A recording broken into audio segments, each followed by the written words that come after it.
Hello, thank you for joining us on Nationwide. I'm Ruth Aguele. The National Bureau of Statistics says Nigeria's headline inflation eased to 32.15% in August 2024, down from 33.40% in July. Latest figures indicate that while inflation decreased month on month by 1.25%, it remained 6.35% points higher than the 25.80% recorded in August 2023. Urban inflation hit 34.58% year-on-year, while rural inflation stood at 29.95%. Food inflation surged to 37.52%. driven by price increase in staples like bread, maize, yam, and beverages. Despite a monthly decline, inflation rates remain significantly elevated compared to the previous year. In other news, the NNPC Limited has released estimated prices of petrol obtained from the Dangote refinery in its retail stations across the country. A statement from Olufemi Shonoye, Chief Corporate Communications Officer, NNPC Limited, indicates that the estimated prices are based on negotiated terms between NNPC Limited and Dangote Refinery, which recognizes the current international gasoline prices and the prevailing foreign exchange rate in line with the Petroleum Industry Act.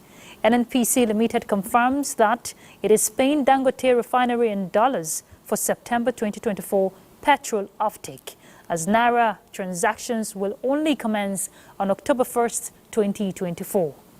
NNPC Limited reassures Nigerians that any discount from the Dangote Refinery will be passed on 100% to the general public.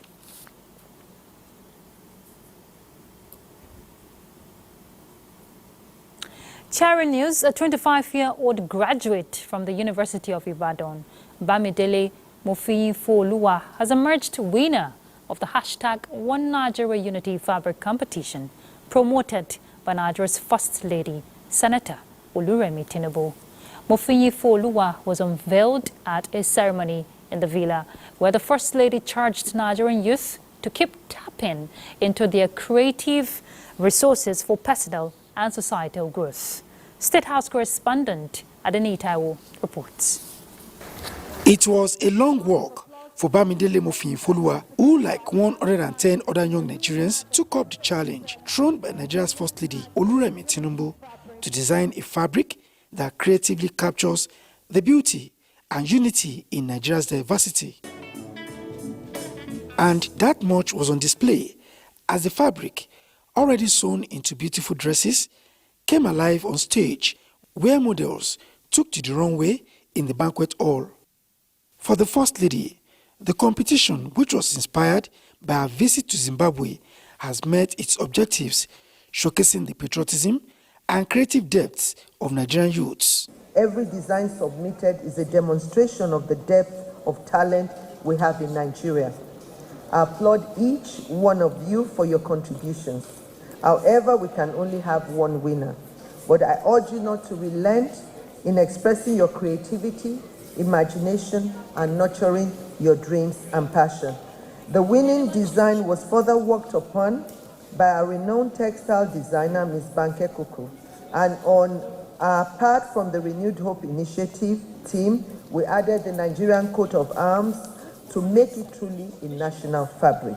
Already, about 200,000 pieces of 6 yards wrappers of the fabric have been produced. The idea, the First Lady says, is to bring more business into the local economy.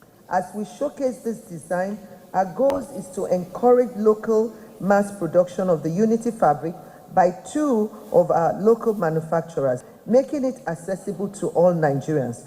By mass producing this fabric, we aim to stimulate local industries, create jobs, and boost our economy. We envision this fabric will be used in national celebration events and daily lives, symbolizing unity, love, and pride in our nation.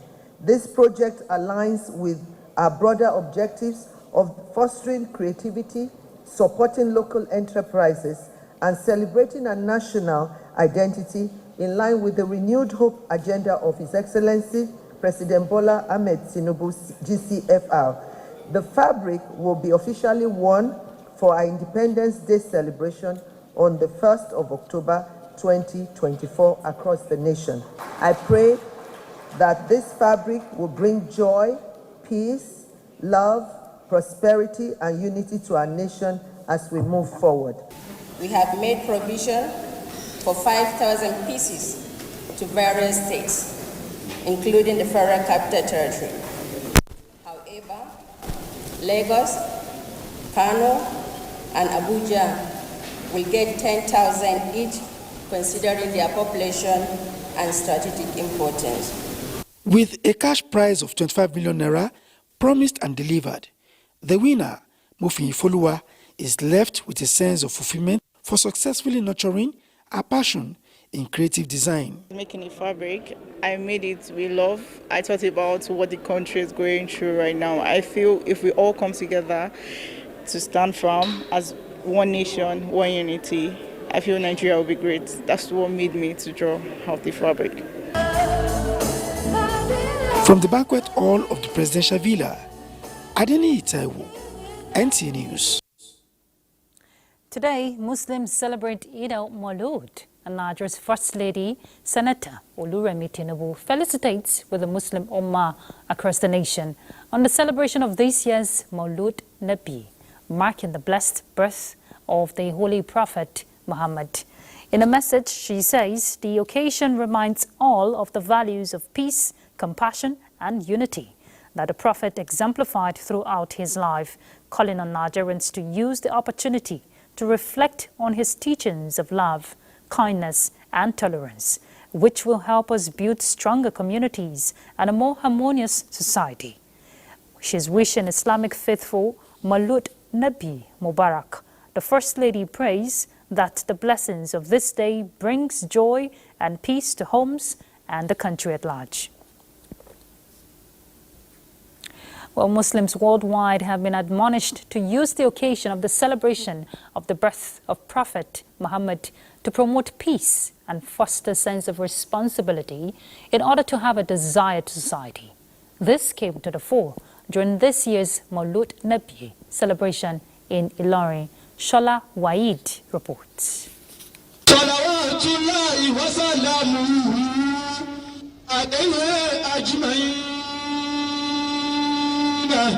Recitation from the Quran kick-started the Maulud celebration. In his lecture, Sheikh Mumin Ayara reminded everyone that no matter how long they live, death is the end of all living souls, stressing that the acquisition of material things is worthless. He encouraged everyone to always emulate the character of the Prophet. Chairman of the occasion told the gathering that there were many examples in the Quran and the Hadith of the Holy Prophet that could make the world prosperous and sustainable. Essence of this celebration is total reflections, sober reflections on the way the Prophet led his followers, on the way the Prophet conducted himself, on the way the followers adhere to the rules and regulations of the community that the Prophet presided over. All of us should reflect on these as leaders. Kwara State Governor Abdurrahman Abdurazak represented promised to continue to do the needful towards having a peaceful and developed society. Of course, when one follows the teachings of the Holy Book, knowledge and progress is guaranteed. But there are two inseparable elements, and this is why the thirst of the Director General of APC Support Group, Professor Kailani Mohammed is seeking for more intellectual exploits. Well, we hear it keeps burning. Abubakar Akwanga reports that the professor of electrical electronics added yet another doctor of philosophy to his academic archives. Abubakar Akwanga captures it for us. It was an international event for the body of academic doyens cutting across several fields. Professor Kailani Mohammed was at the center with the conferment of Doctor of Philosophy in Political Science and Public Administration by the International University Italy and British American University. We are calling on the government, the way Awolowo did of blessed memory in the Southwest. We want free education from primary to secondary to the tertiary institution. We hereby solicit for more presence of well-meaning and educational lovers Nigerians in the university. In Nigeria, anybody that is between the age of 55 to 100 years did not suffer in his educational trajectory. There is nobody within this education bracket that was not being paid when he was a student at the tertiary level, because that time there was scholarship. To the recipients, he believes academic research should be encouraged in schools. Top-notch in the academic circle, lulled the unquenchable taste of Professor Kailani in the search for answers through knowledge. In Abuja, Abubakar Akwanga, NTA News. The quest for education cannot be overemphasized. And Ondo State government recognizes this and is making progress in the education sector with efforts to align with the 21st century demands of sustainable development. Toyin Batire in this report examines the initiatives in the sector while highlighting areas that requires further attention for greater improvement. Education is the bedrock of any society, serving as a catalyst for national development. Investigations show that Ondo State has consistently prioritized this vital sector, with each administration implementing various initiatives to drive progress. These include the promotion of teachers, scholarships and bursaries for students, and payment of external examination fees for secondary school students. The state government most recently has commenced arrangement for the award of contracts for the renovation of about 75 secondary schools across the 3 senatorial zones of the state. All the exams, first, second, third, are now digital. So that's I've already even put the children on their toes. However, despite these efforts, the education sector in Ondo State still requires more attention to fully meet the growing demands. The government will need to recruit teachers. The state government is also working to reduce the number of out-of-school children through special interventions, equipping students with essential skills, and enhancing the training and retraining of teachers, all with the goal of shaping the future of education in the state. In Akure, Toyin Batire, NTA News. Well, with the strides recorded, you've seen from that report, there are still gaps, and we join our correspondent now live, Paul from Akure. He's going to tell us more about the initiatives in place to boost the education sector. Paul, what do you have to tell us? Okay, the various initiatives being put by the Ondo State government is to ensure that education is properly repositioned across the 18 local government areas and 203 wards of the state. And considering the fact that only recently scholarship and bursary were given to students at the tertiary level, the state government says the payment of the YS school registration fee at the secondary school level and other skills and vocational training schemes are part of what the government has done to see how that aspect of education is appropriately attended to. I put a question across as to why we're not having scholarship for primary and secondary schools, and they said already they have a free education scheme already in place, and all the students need to do is to pay for some collectibles when they resume for the new section. So here in Ondo State, education is free at 2 levels, primary and secondary school, And at the same time, there are also plans for the out-of-school students who are not academically sound. And what is that plan? The plan is to ensure that they engage them in what they call entrepreneurial development scheme. And it's just to make sure that they don't lose out completely. If they cannot cope with the demands of education, they can have something they can fall back on their own. So that is what the government has done, and that is the way forward as far as education and empowerment of those within this level are concerned.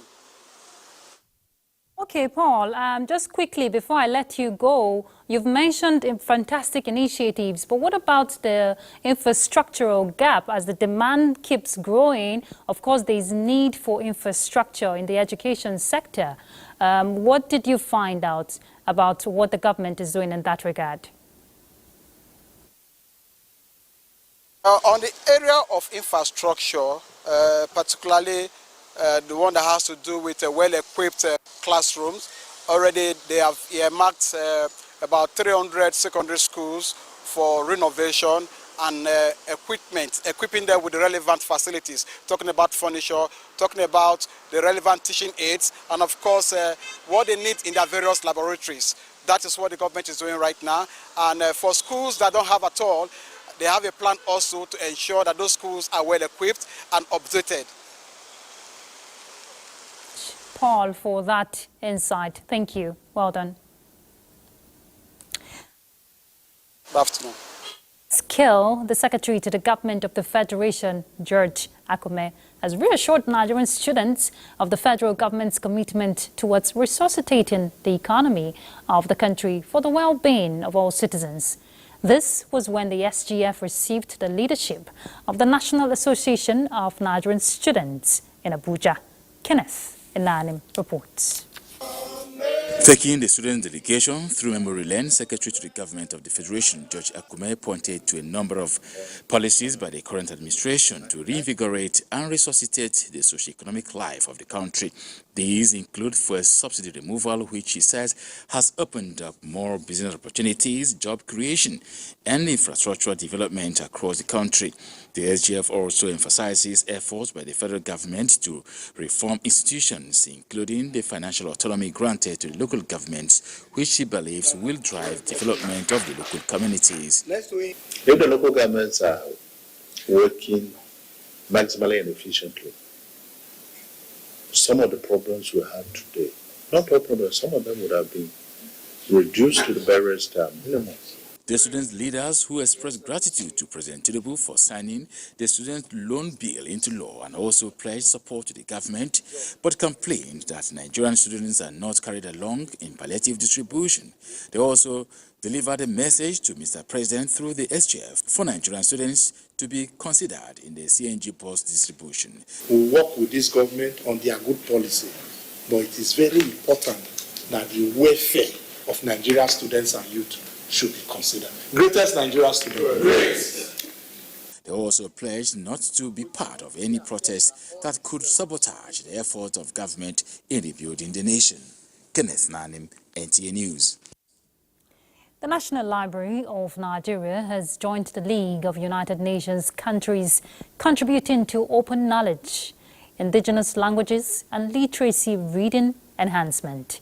This is coming from the Chief Librarian and CEO, National Library of Nigeria, Professor Chinwe Veronica Anunobi, at a media briefing in Abuja. The Chief Librarian attributed such records to robust information and communication technology efforts of the staff. This, she said, was achieved through capacity building, change of mindset, and injecting new competencies that the organization deployed. Can now be counted among those that add value to the development of our country and can be counted as one of the national libraries in the world, providing for the 5th industrial revolution through the provision of answers when you want to ask questions about information about Nigeria. When you ask AI will always go to content of the National Library of Nigeria. It is mind-boggling that just for 1 year we have over 20,000 titles deposited in the National Library. Professor Chinwe confirmed that National Repository of Nigeria is now being utilized globally, as the organization has created an index for researchers to simplify the cumbersome process of accessing materials through flipping through pages of papers. Time to find out what's happening in Kaduna. Talking about latest news from that end, and we join Salamatu. Thank you, Ruth, and welcome to Kaduna. In its ongoing effort to mitigate the effects of rising fuel prices, the federal government has distributed 150 compressed natural gas kits to transportation unions across Kaduna State to enable them fully transit from petrol to CNG. Muhammad Umar Ajingi reports that similar exercise was also conducted in Zaria. The CNG conversion kits distributed is part of the federal government Green Energy Agenda program, aimed at ensuring vehicles across the country run entirely on gas to reduce the fuel cost for motorists. The coordinator, supply chain and logistics of CNG initiatives, Thomas Ayu, says these conversion kits will enable the vehicles to switch to CNG, which is a more cost-effective fuel, fulfilling the promise of President Bola Ahmed Tinubu's administration to bring succor to Nigerians since the removal of fuel subsidy. In line with what Mr. President wants Nigerians, the transport sector to enjoy as a result of the removal of fuel subsidy, PICNG, the initiative, is converting cars for the transport companies at complete free. Received 50 kits with 50 cylinders as well for the conversion for free for 50 first come first serve commercial vehicles from NURTW and other commercial bodies. The program will be carried out in most states across Nigeria to distribute over 10,000 conversion kits to encourage the use of CNG as a sustainable and cost-effective fuel alternative. In Kaduna, I am Muhammad Marajingi, NTA News. And on agriculture, about 3,000 farmers are expected to benefit from the training of modern farming techniques with a view to promote the production of local farmers, especially women, held at Ahmadu Bello University, Zaria. The program, which is targeting 60,000 farmers in Kaduna, Kano, Ogun, and Oyo State. Again, Muhammad Umar Ajingi tells us more.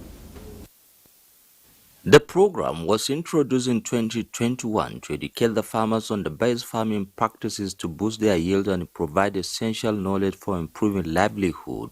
These farmers in Zaria had the opportunity to observe and understand the differences between traditional farming methods and modern techniques, all in one location. We want to show farmers that it works, and within few weeks, link them to banks. And then we've also created platforms on tuta absoluta. Tuta absoluta is a disease that affects tomato hugely. So part of why farmers struggle to produce tomato during the rainy season is because of tuta absoluta. A 35-year-old Abdul Qadir Tahir from Zaria local government is among the farmers who embraces the new techniques. We are using traditional method of cultivating this tomato, but after this hot in Nigeria, we have learned that we are doing this trialis. We use it to trialis to avoid damage and rotting for the tomato. We've learned only how to plant two crops, diva tomatoes and okra. But as I'm talking to you now, we learned many things. The annual event serves as a platform for the farmers to connect with agro-input suppliers and dealers, enhancing their access to the much-needed farm inputs. In Kaduna, I'm Muhammad Marajingi, NTA News. And those are the stories from Kaduna. Port Harcourt Network Center is next on Nationwide, but we'll join you shortly after this timeout. Please stay tuned.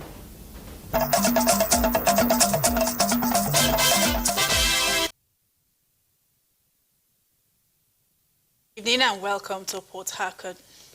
As Muslims worldwide celebrate Eid al-Maulud, Islamic clerics in Port Harcourt are calling on Nigerians to embrace the teachings of the Holy Prophet towards fostering peace, love and unity in the country. Gabriel Amunike, who spoke with some of them, has details. In the spirit of Eid al-Maulud, which celebrates Prophet Muhammad's birthday, Muslim faithful have been urged to reflect on his life and teachings by promoting peace and goodwill among their neighbors. An Islamic cleric, Musa Seidu, emphasizes the importance of loving one's neighbor as oneself and ensuring that no one is left behind during the celebration, regardless of their background or beliefs. He's a prophet of peace. You know, we remember him. We celebrate his birthday, you know, to remind us our own task of building bridges of peace. He taught us that when Muslims were persecuted in Mecca, you know, they ran to Abyssinia, which is now Ethiopia, and they were accommodated by a Christian king who took care of them, saved them, then later they went back. Others used the opportunity to appeal for prayers for leaders as they continue to make efforts to address the challenges of the present times. I want to advise our leaders that they should know that whatever they are doing today, the position they are is a trust.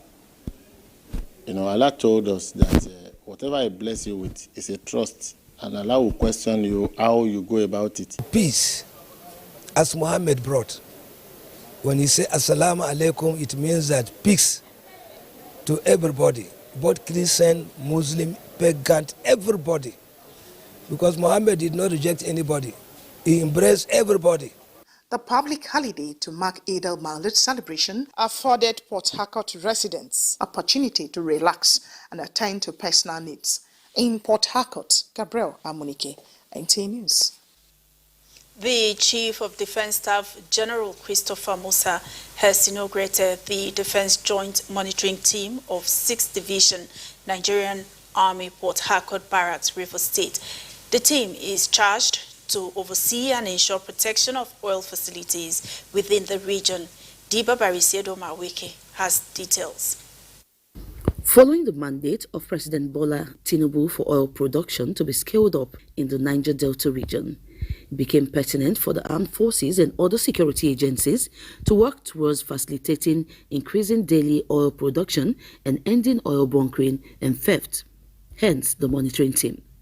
Inaugurating the team, Chief of Defense Staff, General Christopher Musa, urged the team to work for results and enhance security and safety of lives and property. Their performance is to be assessed for improvement. The Chief of Defense Staff charged the troops to ensure protection of critical economic assets of the nation. This is for them to see how they can assist in improving on the performance of all the security agencies, all the stakeholders, so they're going to be there for everybody. The essence is for them to try and see where things are not being done properly, where there are gaps, to be able to advise and have improvement on those aspects. So it's going to be a holistic approach. In his remarks, Chairman of the team, Major General Jal Jimo, assured that the team would deliver professionally. We are already collaborating with the troops on the ground, the stakeholders during this our setup stage, and we should ensure that the volume of the oil being produced on a daily basis will not only rise to expected volume, but it will surpass that volume. The mandate of the monitoring team covers all the nation's oil and gas installations in the Niger Delta region. In Port Harcourt, Dibabari Siedomaweke, NTA News. And that's it from Port Harcourt. Nationwide continues with Ruth in Abuja. Thank you very much, Jenny. The United Arab Emirates has donated 50 tons of humanitarian aid to victims of the recent flooding in Nigeria. UAE Ambassador to Nigeria, Salam Al-Shamsi, presented the donation on behalf of his country to the Director General of the National Emergency Management Agency, Zubaida Umar. Ilyas Yakubu reports. The UAE ambassador to Nigeria will sympathize with the government and people of Nigeria over what he described as a monumental loss occasioned by the recent flood in Nigeria, especially that of Maiduguri, which submerged almost the entire city. The ambassador said his country's president, Sheikh Mohammed Al Nahyan, is worried about the situation in Maiduguri and other affected areas in the country. He says the UAE is committed to assisting countries impacted by natural disasters. A President of United Arab Emirates urgent humanitarian aid, including 50 tons of basic supplies, has been provided to our friendly people of the Federal Republic of Nigeria to support areas affected by the recent floods. We're going to target vulnerable Nigerians, and I'm sure that is what the government of UAE also wants to see. I'd like to use this opportunity to show appreciation for this gesture. The United Arab Emirates has been consistently assisting the Nigerian government anytime severe flood disasters strike in the country. In Abuja, Ilyasu Yakubu, NTA News. And let's also update you that President Bola Tinubu is in Maiduguri to sympathize with the people over the recent flooding. Correspondent also informs us that Inspector General of Police Kayode Egbetakun is also in Maiduguri on a similar visit. We'll bring you details in subsequent bulletin.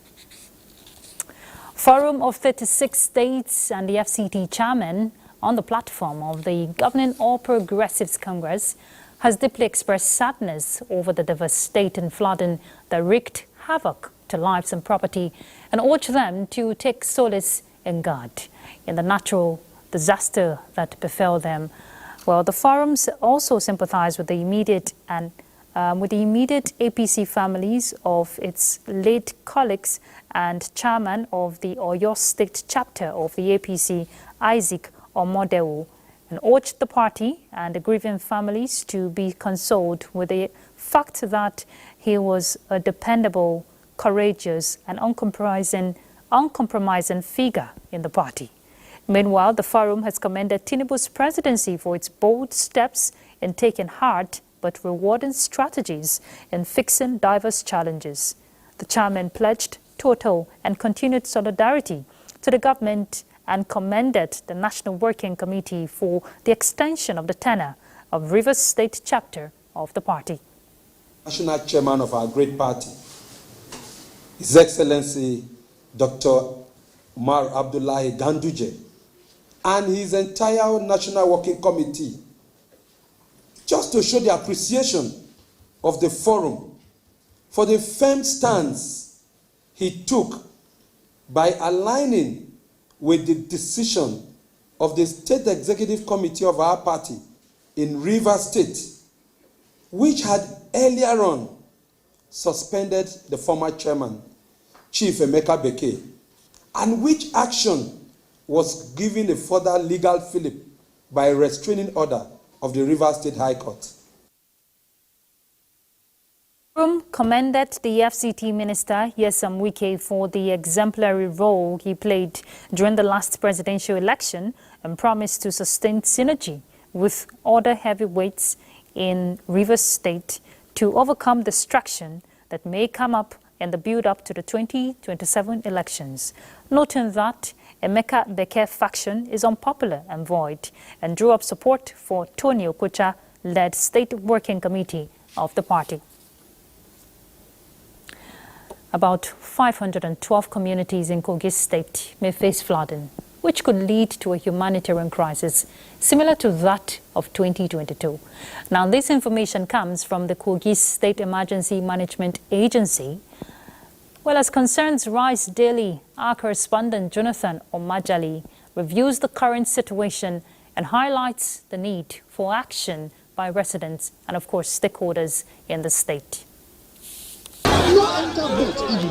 As distressing images of flooding in other states continue to surface, the people of Kogi State live with the awareness that they too could face a similar disaster. Yes, we have cause to worry because what's happened in Maiduguri was not expected. Split-overs and breakage of dams. Lokoja, we know that we have dams or streams, the Kanje and the Geba dams. So the activities upstream affect us in Lokoja here. The state endured immense losses in 2012 and 2022. Current predictions from NIMET indicate that the state remains at high risk for flooding. Yes, for the news we're already hearing about flood, people are already afraid. Wear your life jacket before you enter water. For both the government and residents, especially bodies like the State Emergency Management Authority and the National Inland Waterways Authority, the time to take action is now. In Lokoja, Jonathan Omajali, NTA News. Indeed, Jonathan, and we're joining him live right away from Niwa Dockyard there in Lokoja. Oh, good, you're wearing your life jacket, Jonathan. Good to see that. But feed us with update from your end. Lokoja is one of the red zones when it comes to flooding and prediction. So what are the steps, taken by the necessary authorities? Of course, just like you heard in that report, the time to take action is now. Just before this conversation, I did a little check on the water level, and at the moment it's 8.12 meters. From what the officials said, that's quite high. The water is rising at a very alarming speed. So, of course, it's time to take action. But to answer your question on what stakeholders are doing, the state government has an annual flood management plan. The idea came up in 2012 after the disaster of 2012. So, of course, there's this yearly plan by the state government. For this year, 512 communities have been identified as areas that will likely be affected by flooding. Interestingly, two other local governments have been added, Kaba and Adavi. From what they said, there's a possibility that flooding could spill over to those areas. And so the SEMA Executive Secretary, I spoke with him a few days ago, and he told me that for now they've gone to all of these communities and local government areas likely to be affected, and have been carrying out awareness campaigns. Just over a week ago also, women volunteers were trained to join the pool of staff that will be deployed in case there's flooding in the state. And of course, we also have 42 IDP camps that have been set up just in case there is flooding. So, of course, there is a lot that is going on. The state government and stakeholders are not leaving anything to chance. Important, Jonathan. Let's hope that residents comply to the call of caution, because we don't want to be overwhelmed with another disaster. Thank you very much, Jonathan. All right, our correspondent there. But we're crossing to Sokoto. Let's find out what's happening there as Mao is standing by.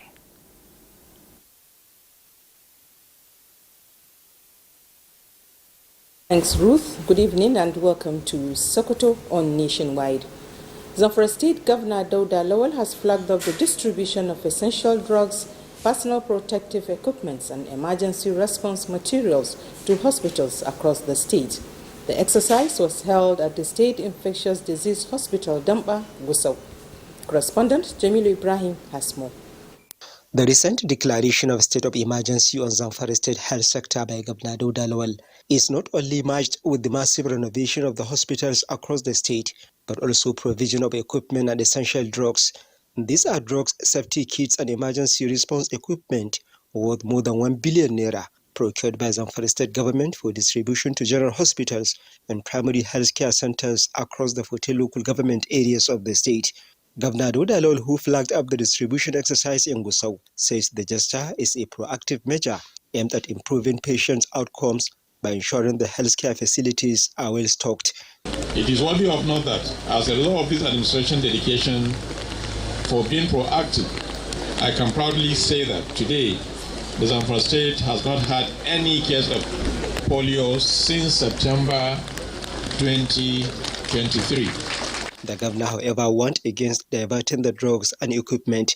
It's not just a symbolic gesture, but a concrete demonstration of our commitment to the state of emergency we declared in the health sector and our resolve to tackle health challenges head-on.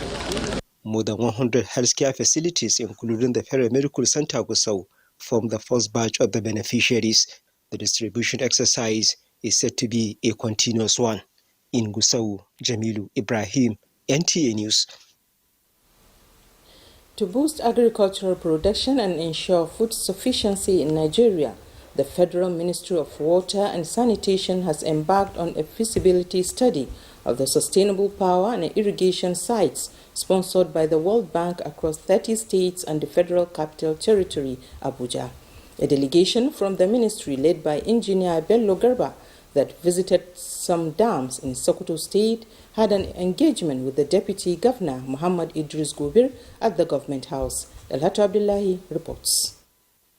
The Sustainable Power and Irrigation Program is designed to enhance agricultural productivity by developing efficient irrigation systems powered by reliable energy sources to improve food production and mitigate environmental challenges in Nigeria. The team was accompanied to the dam sites by officials of Sokoto State Ministry for Water Resources and that of Agriculture for a comprehensive study aimed at evaluating their technical, environmental, and economic viabilities for further action. Government in the selected states are expected to play a critical role toward success of the program for improved infrastructural sustainability and economic benefits to the people. Interfacing with Sokoto State Deputy Governor Idris Muhammad Gobir, leader of the delegation Bello Garba, stated that the program components include provision of technical assistance, knowledge sharing, and financing. Sokoto State has a lot of vast land for irrigation purposes, and they have streams majorly, and meanwhile there's enough of water resources, availability of water resources around. While commending the federal government and the World Bank for the initiative, the Deputy Governor Idris Gobir reiterates Sokoto State government's commitment to the project and other developmental programs in the state. Agriculture and the water sectors, he maintains, are integral parts of 9-point agenda of the current administration in Sokoto State. Nigerians were able to feed ourselves, to feed our nation. So our government is ready to give you a maximum cooperation, maximum support to make sure that this program. The SPIN program is part of the World Bank efforts to support countries in achieving the United Nations Sustainable Development Goals, SDGs. In Sokoto, Alhatu Abdullahi, NTA News. And that's our package from Sokoto. Is back to Ruth in Abuja for the continuation of the news. Many thanks, Asmao. Let's take a break. We'll be back shortly. Please stay tuned.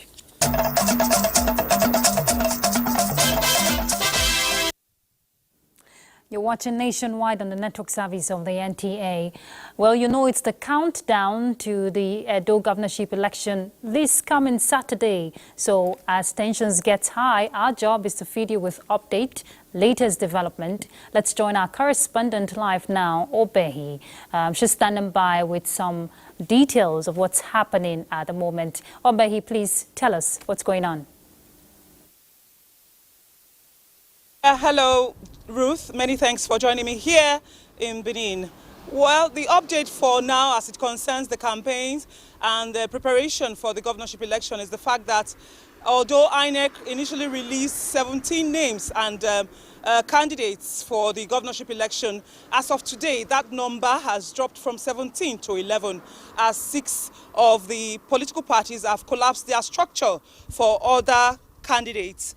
These political parties include the Action Alliance, Allied People's Movement, the Zenith Labour Party, Social Democratic Party, and the Action Democratic Party. However, the only female candidate in the race, Patience Ofure Ndidiki of the People's Redemption Party, is still in the race.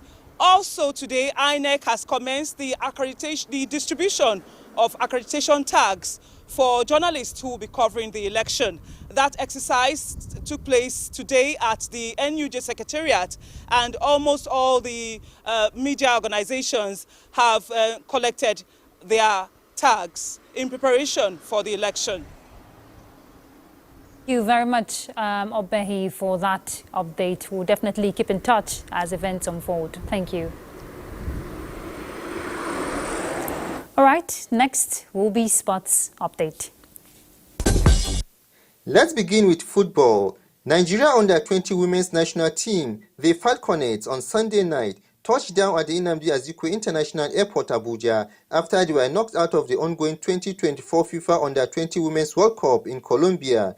The 2010-2014 finalists lost 2-1 to the firepower of Japan in the round of 16. To basketball, following their quarter-final finish in the just concluded 2024 Under-18 Afro Basketball Championship in Pretoria, South Africa, Nigeria's Juniors the Tigers has been ranked 7th. The Nigerian side crashed out of the quarter-final after suffering a defeat against Egypt. And finally, Dembe Warriors Super League 3 lived to its billings as over 7,000 spectators shocked the foundations of the Velodrome at the Moshood Abiola National Stadium, Abuja, in excitement as the Dembe Warriors gave them value for their money. The highlight of the evening, however, was in the heavyweight category where Russian Denis Chenis was defeated by his opponent, Polish fighter Metus, who won his bout, says his victory did not come easy. I knew it is going to be tough. I knew it because I saw that you can punch, that this is not a joke, this is not some kind of wild shit, this is martial art, true martial art, and this gentleman here is a true master of it. The fight was not an easy fight for me. I just want to thank God for making me the winner. Today is the second time we are making such a milestone where we organize a super fight like this, bringing out the inner city people outside our local circuit. The Dembe Warriors Super League 1 and 2 were previously held in Lagos and Kano. For Sport Update, Suleiman Musa, NTA News. Interesting spots there, I tell you. All right, that's Nationwide. Thank you for your company. I'm Ruth Aguele. Bye.